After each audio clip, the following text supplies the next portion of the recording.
chelo jine nang run mean kang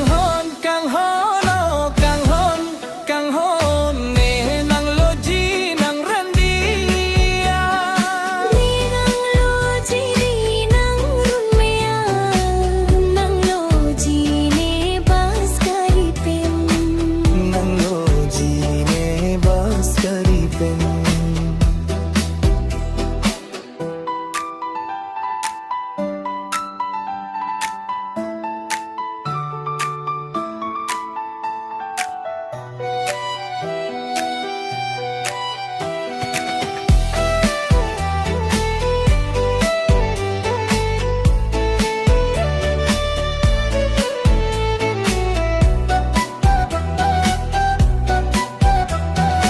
Riro pen rupa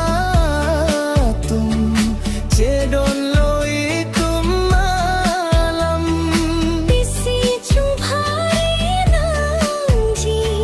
sing ve je pathira do nang chelo pone ha nang longa nang chelo vek ji bas kari pen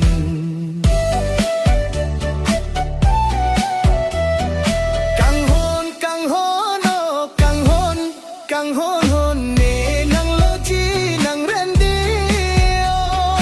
ni nang lo ji nang run mean nang lo ji ni bas kari pen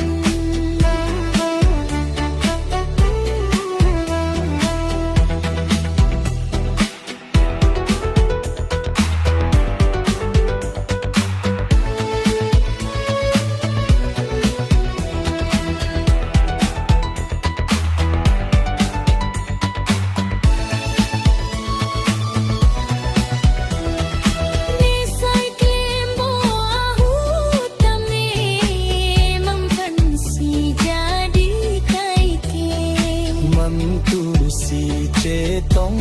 jine sing ve ne tha to bibi